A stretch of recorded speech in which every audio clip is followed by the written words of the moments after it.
Sudah sholat duha, ibu minta doa, ya Allah, engkau yang ngatur rezeki suami saya di PUPR. Kalau rezekinya masih di atas langit, turunkan. Itu orang doa minta rezeki, Allah dipaksa loh bu. Kalau di atas langit, turunkan. Kalau dalam tanah, munculkan. Kalau masih sedikit, cukupkan. Kalau masih jauh, dekatkan. Itu doa minta rezeki. Dan yang paling penting, berkahkan. Kata Nabi, perempuan paling gampang masuk surga. Cuma yang membuat dia gampang masuk neraka, dua hal. Satu, dia tidak pandai menjaga lisannya. Gosip. Ini kalau kumpul begini, jangan pikir bebas gosip. Enggak. Itu kalau datang itu temannya, dilihat sama-sama Dharma Persatuan, dia lihatin tuh Pak, dari atas kepala sampai ujung kaki. Dia ada gosip tapi mukanya sinis. Dia ada gosip tapi sinis tuh, lihat orang.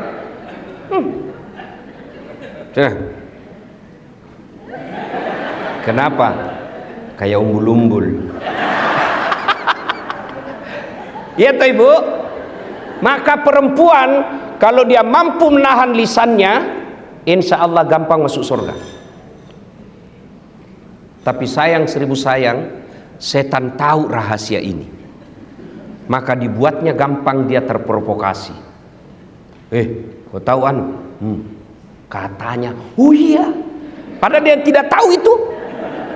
Cepat sekali, iya betul, padahal dia tidak tahu. Suka ikut campur yang bukan urusannya.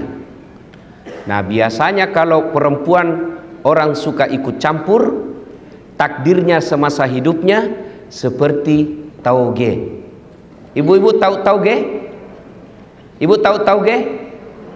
Coba lihat tauge, suka ikut campur kan? Iya toh? Gado-gado ada, pecel ada, soto Betawi ada. Apa lagi? Tahu isi ada. Karena toge selalu ikut campur, maka Allah takdirkan tidak ada yang lurus, semua toge bengkok. Jadi kalau ada ibu-ibu pagi-pagi gosip, teriak saja, "Oi, toge dia." Ayuhibbu ahadukum, kata Allah, sukakah kamu memakan bangkai sesamamu manusia? Inilah penyebab utama putusnya persaudaraan. Gosip, cerita kejelekan orang.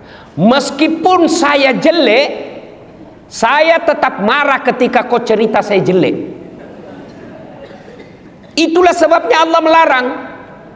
Zaman dulu, zaman Pak Menteri sekolah, zaman Pak Menteri masih pegawai biasa di kantor ini, gosip masih lebih sulit daripada zaman sekarang. Kalau dulu mau gosip harus tatap muka di satu tempat.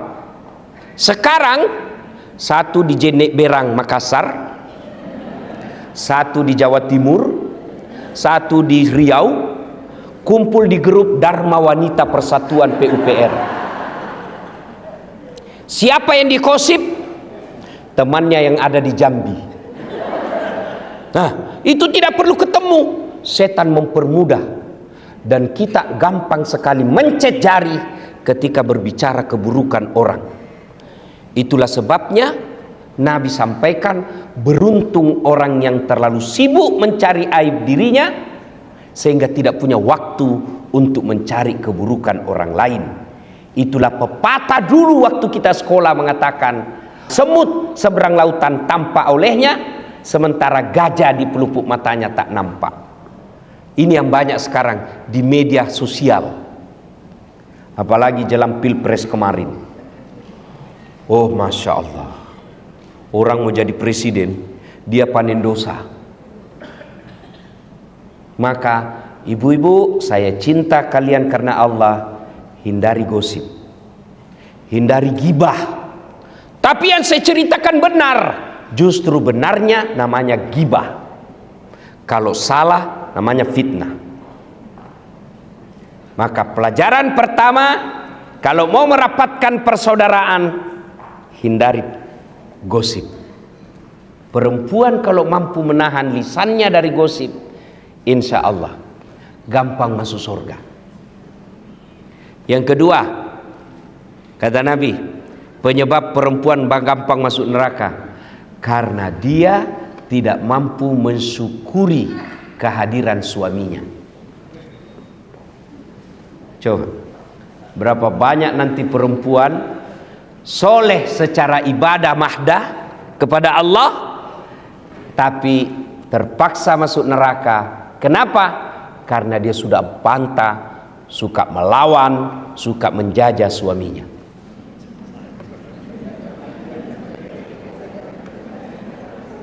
Ibu, ya, halo ibu, mau gampang masuk surga?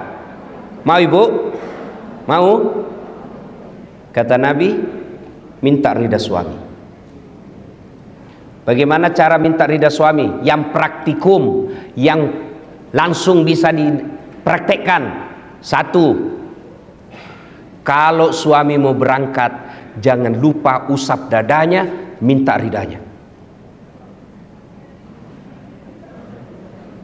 Saya agak belok sedikit dari halal bihalal, karena tiap tahun kita halal bihalal. Tapi menasehati istri ini jarang di sini. Ibu, jelas ya?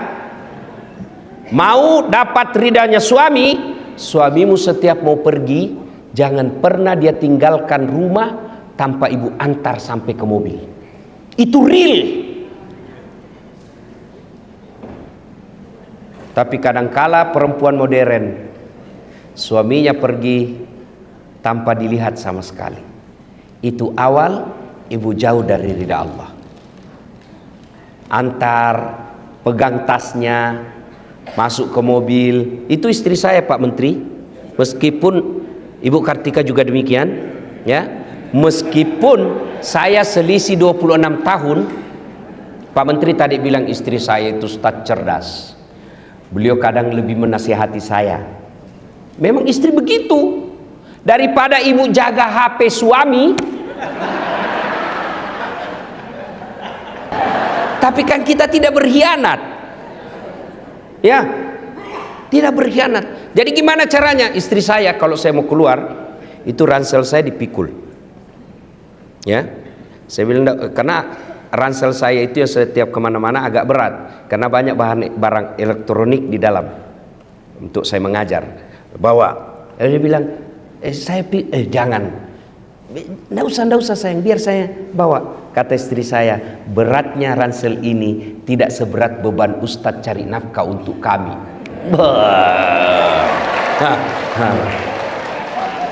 Bagaimana Pak Irjen pernah rasakan seperti itu, Pak? Coba kalau ibu setiap hari begitu, biar perempuan mana yang goda suami, dia tidak akan tergoda. Kenapa? Ada bidadari di rumahnya. Begitu saya naik mobil, Bu, tidak pernah istri saya tutup mobil sebelum dia cium tangan saya. 3 kali. Sudah cukup tidak? Dicium lagi nih. Cium lagi, ini satu lagi. Ini lagi kiri. Ini agak lama.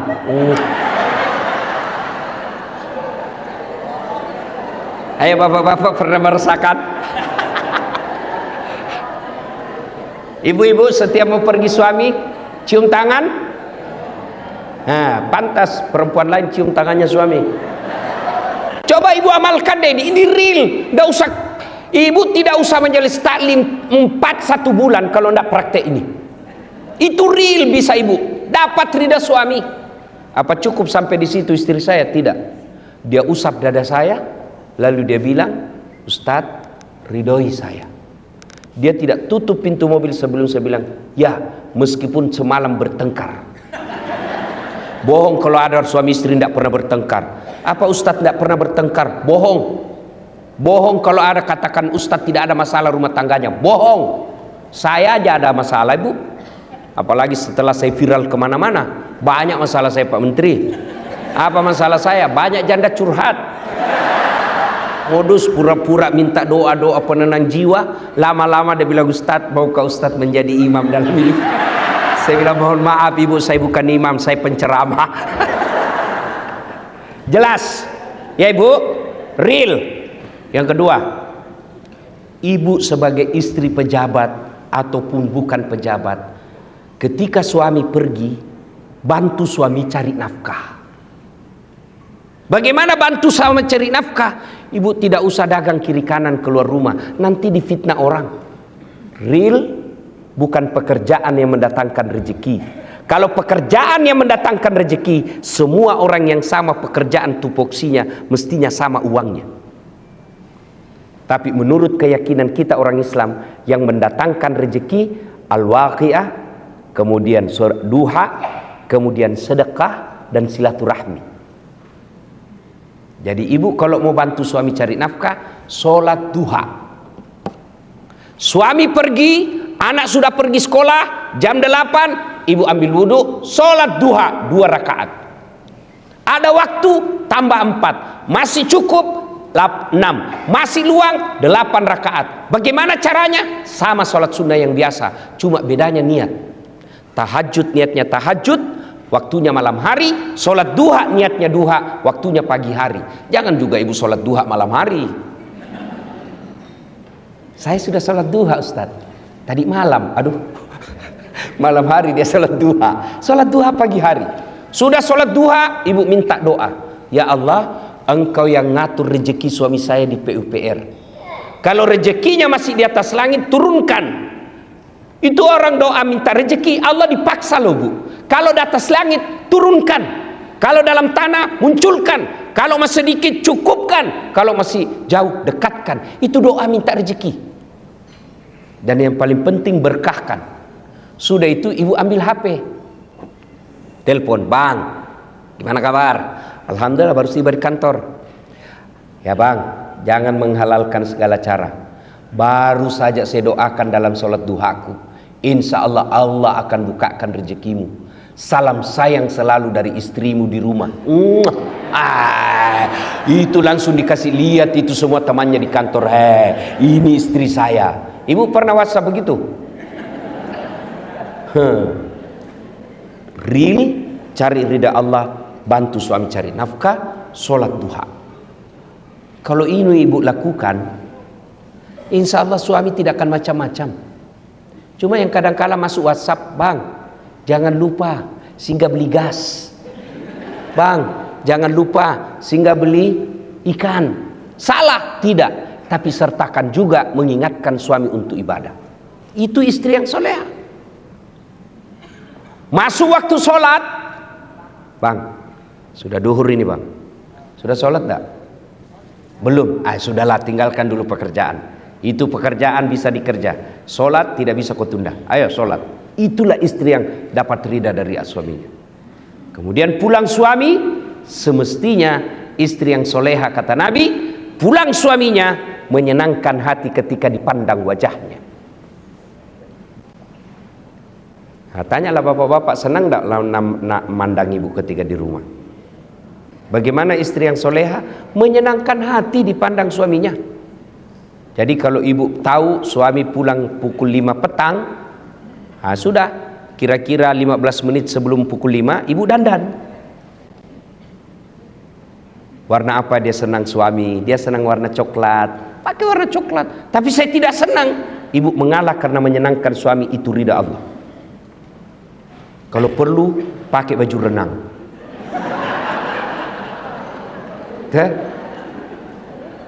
Alhamdulillah ibu-ibu saya lihat semua hari ini, masya Allah, cantik semua. Tapi saya curiga hanya karena ada acara. Tapi begitu mau tidur dengan suami, daster. Ada pula itu bedak yang putih di sini penuh, baru dikasih timun. Ada handuk di kepala. Bagaimana suami tidak depresi?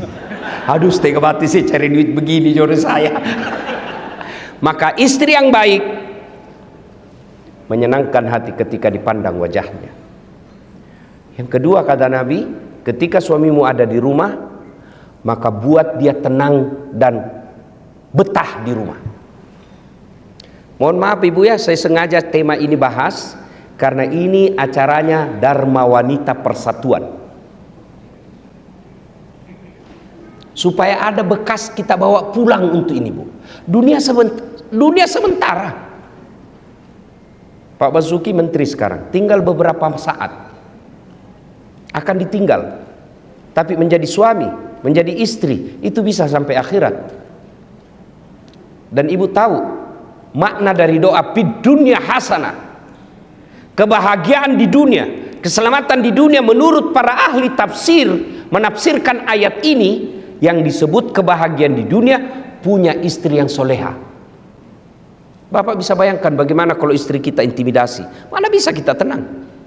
Baru kita sampai 10 menit ditelepon, di mana kau? Di mana kau? Di kantor. Bohong, coba lihat video call. Mana bisa kita tenang Pak?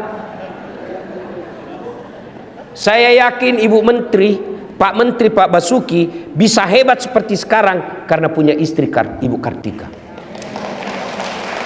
Mana bisa kita jago kalau diteror sama istri? Coba, saya mau ceramah di sini, 10 menit sebelum saya tampil, istri saya mamanya cek WhatsApp, pulang kau cepat. Mana bisa lagi saya tenang? Kenapa kau suruh pulang? Anakmu kesetrum. Itulah tugas istri. Maka kalau mau punya penghasilan suamimu baik, buat hatinya tenang. Kenapa? Karena penghasilan suamimu akan kembali ke istri. Dan jangan buat suamimu memilih pilihan yang tidak bisa dipilih. Mana? Karena ada perempuan itu kadang ngomong, ibumu terus, ibumu terus. Pilih ibumu atau saya istrimu. Mana bisa kita pilih? Itu yang orang Bugis bilang, ajak musuri lakimu to sikuna. Jangan kau suruh suamimu gigit sikunya. Ayo, ibu gigit siku. Yang bisa saya kasih umroh 10 kali. Coba gigit itu sikumu. Mana bisa? Itulah yang disebut jangan posisikan suamimu pada pilihan yang tidak bisa dipilih. Pilih kok, mamamu atau saya istrimu. Itu pilihan beleng-beleng gitu. Bu, kan ada itu biasa istri ngomong begitu. Bu, yang suka ngomong begini. Ibu, tolong jawab Ibu. Siapa yang mengandung suami Ibu? Mamanya. Siapa yang melahirkan? Ibunya. Siapa yang membesarkannya? Siapa yang mendidiknya? Sekarang siapa yang terima gajinya? Jawab ini Bu, jawab. Istrinya. Maka pantas ketika Nabi sampaikan, ridha Allah ada pada ridha suamimu. Maka istri yang soleha membuat suami betah di rumah. Itu real. Tidak usah baca kitab kiri kanan, real itu kesimpulannya semua kitab. Ibu sekali-kali pikir tuh susahnya itu jadi suami. Di jalan macet, di kantor dimarah-marahi Pak Dirjen, dimaki-maki, memang kau goblok, selalu siap salah Pak. Masuk warung kopi dikejar tagihan, ya kan? Sampai di rumah dimaki-maki lagi sama istri. Memang kau goblok, kenapa kau tidak lawan? Mau dilawan dan dia dirjen. Sampai di masjid lagi dengar khotbah, neraka lagi dicerita, kau dibakar, dilipat, diguling. Mana enak jadi suami kita? Sampai di rumah dimaki-maki lagi, hilang kita punya harga diri. Dan itu perempuan salah satu kelebihannya ahli sejarah. Tidak pernah dilupa kesalahan kita Pak. Sudah 5 tahun yang lalu ada kesalahannya, dijelaskan kesalahannya, dia berusaha menjawab kesalahannya itu, belok, nyambung lagi 5 tahun yang lalu. Itulah perempuan ahli sejarah. Maka istri saya berkata, karena kami perempuan ahli sejarah, tolong kau suami jangan bikin sejarah. Top. Ya, nah ibu-ibu yang saya muliakan, muliakan suami. Kadangkala kita sakit, kadangkala kita cemburu, tapi jangan sakit dan cemburu itu yang baru beberapa saat melupakan kebaikan suami yang sudah puluhan tahun. Kalau ini yang kita lakukan disebut Innallaha yuhibbul muhsinin.